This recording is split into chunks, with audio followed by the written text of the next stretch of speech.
Good morning, everyone. Welcome back to the channel. Well, we got the bikes uncovered here, and 3 of the 4 bikes are going to get new tires this morning. This was planned, and we knew the ones that we had wouldn't make it all the way. So we're getting new tires here in Edmonton so that we can start out with fresh tires as we head up to Alaska. So I'll let you know how that turns out.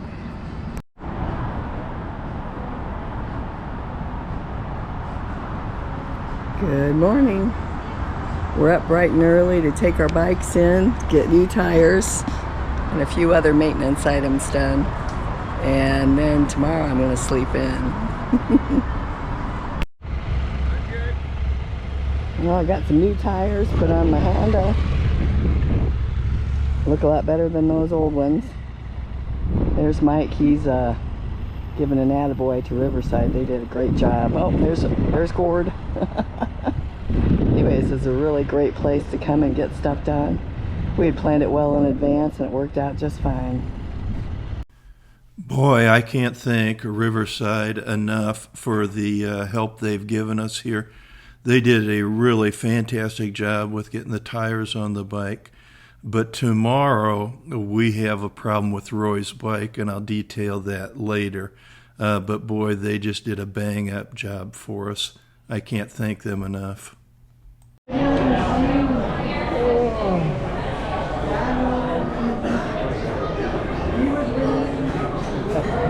had that from when we were Churchill Falls.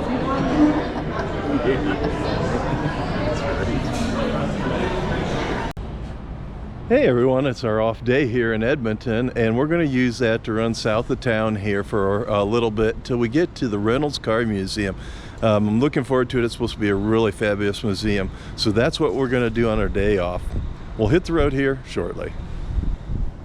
As we head out this morning, the bikes have new tires and everyone is rested up. Roy and I decided to put new sprockets and chains on also. This will ensure that the KTMs will be good to go for the entire trip.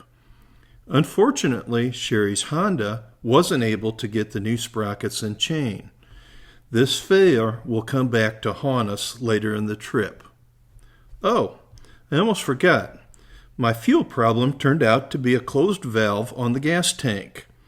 This oversight by my normal shop caused me to lose access to about 1/3 of my fuel. But the problem was fixed. Thank goodness.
Our 60-mile ride south of Edmonton on Highway 2 and 13 brings us to the Reynolds-Alberta Museum. This eclectic collection consists of vehicles, farm machinery, and airplanes. There are 3 buildings with displays, but the 3rd car building requires an extra fee. We chose to opt out of the 3rd building and just stick to the 2 main buildings. There are several outdoor displays as well. The provincial government owns and operates the museum, which houses over 6,600 artifacts.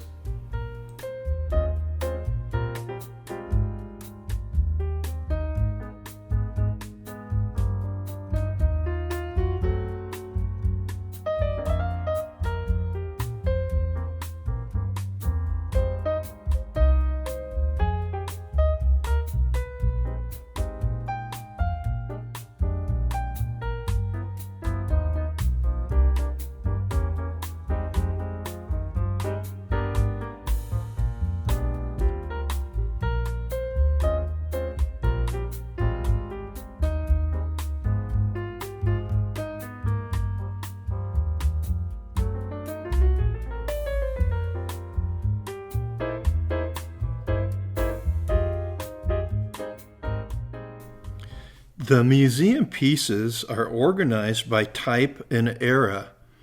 Since we're a bunch of old fogies, we recognize everything. In fact, we've used many of the items we see. Even antique pieces have working models that are still operated in some of our local fairs back home.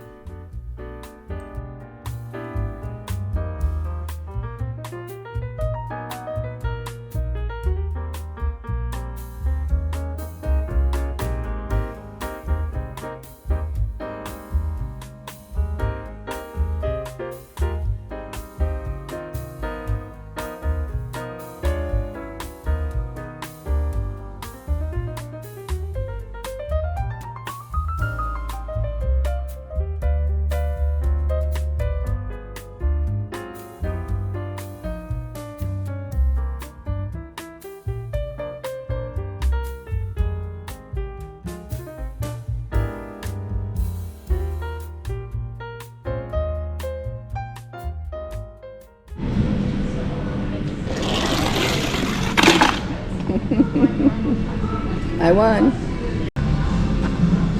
I always wanted one of those real bad when I was little.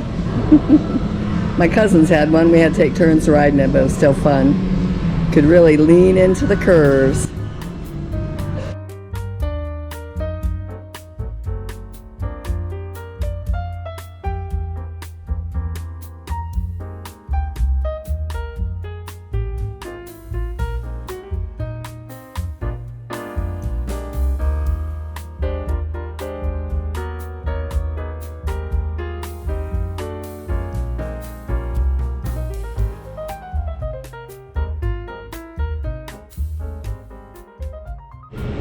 Yep, we had a similar outhouse. Grandma had a two-seater.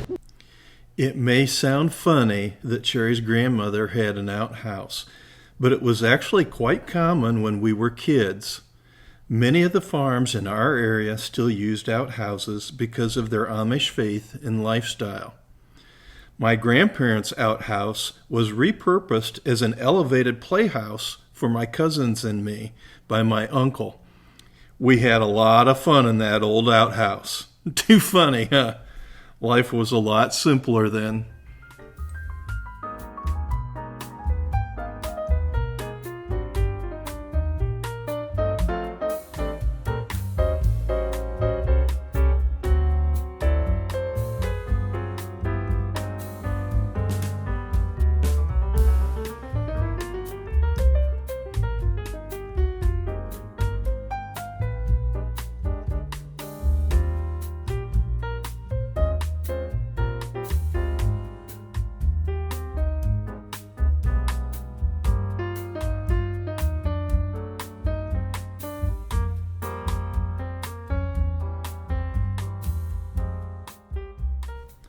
The antique hot rods that you see today were everyday drivers for us.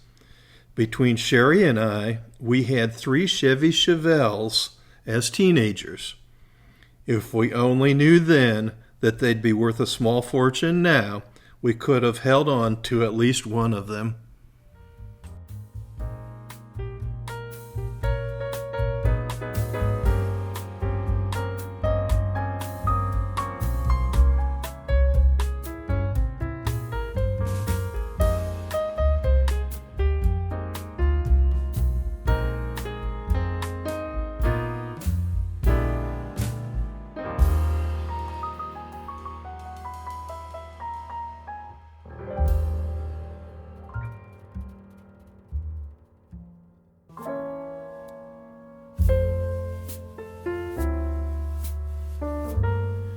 Some of the cooler looking cars on display are from the early years of the 20th century. For some, it's hard to imagine that those first cars looked more like a buggy than a Tesla. Check out this definition of horsepower. Pretty neat, huh?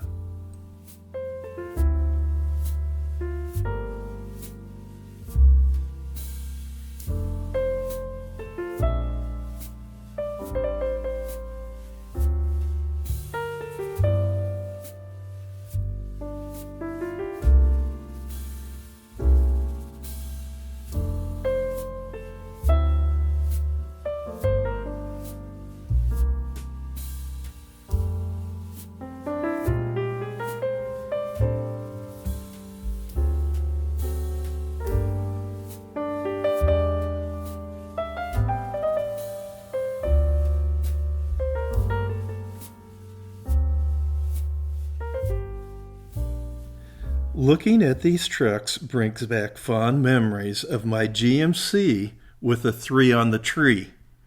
Only old farts will know what I'm talking about. This crazy walking machine was designed to go over marsh and permafrost. It's way cool, but I doubt that too many were actually used. It's just way too complicated.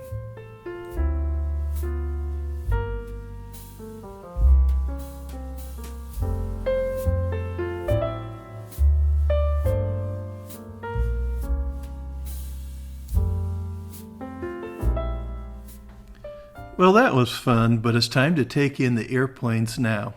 Gord particularly likes this since he was in the Canadian Air Force. There's a lot of neat airplanes here. Well worth checking out.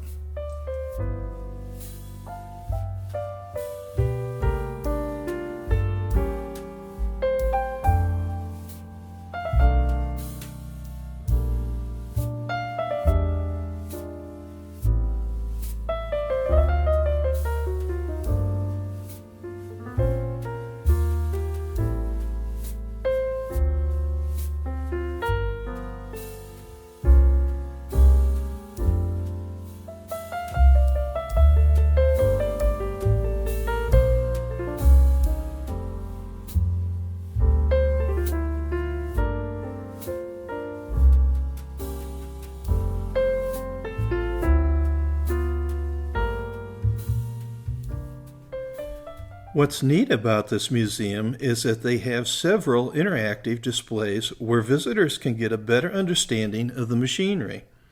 Children would love this.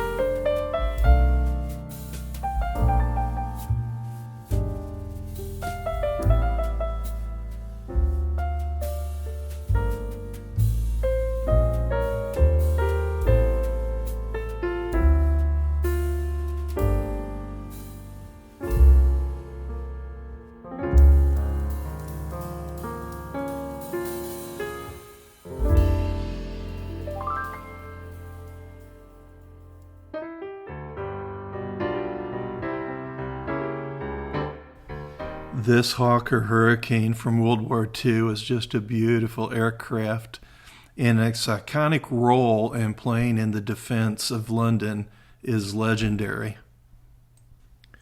While Gord and Roy finish up at the museum, Sherry and I headed to a local Honda dealer just down the road. We wanted to see if they had the needed sprockets. Gord and Roy were supposed to be right behind us and meet up with us at the dealership, but they never showed. We're about to get a double whammy. First off, no sprocket. Second off, Roy's bike won't start. The guys try all the safety switches to no avail. It's looking like Roy's bike will have to be towed all the way back to St. Albert. Ouch. While Gord arranges for a tow, Sherry and I head back to town for lunch.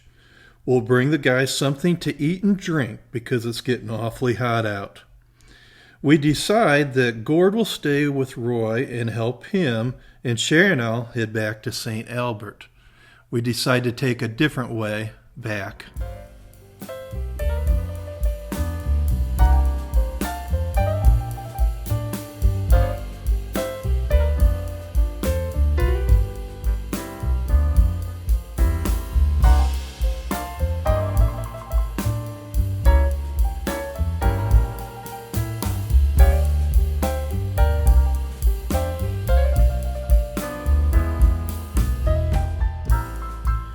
Our route back will be on Highway 2A from Wetsaskiwin.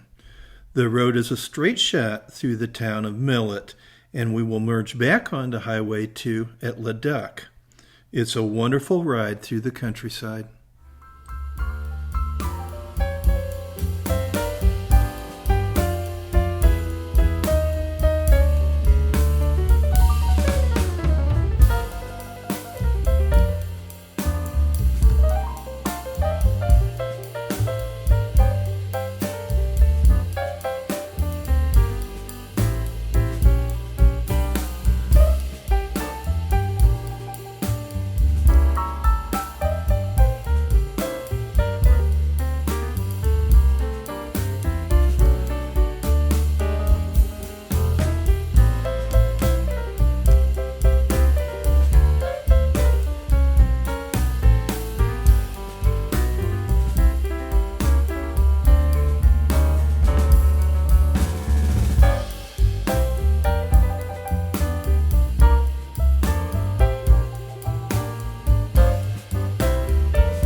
At Leduc, we're back into heavier traffic as we navigate around Edmonton.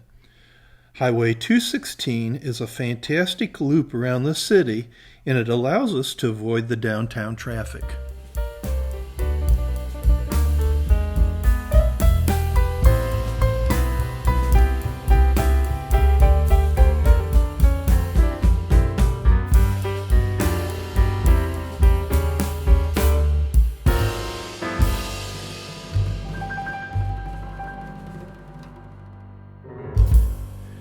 Gordon and Roy eventually make it back to Riverside. As a stroke of luck, there are still employees there. This allows Roy to get his bike inside the fence in a secure area, and it was left with a promise that they'd get on it first thing in the morning. Once again, I can't praise the staff enough. We are about to find out how great this dealership really is. Well, yesterday things went sideways for us a little bit. Roy's bike refused to start after we went to the museum there, and we had to have it towed in. We did get it back to the dealership, and they're taking a look at it, but we've already lost about a half a day here on our schedule, so we're going to have to maybe do some readjustment here. Time will tell. Hopefully we'll find out by noon, but that's only an hour away now, so we'll see how that goes. See you in the next episode.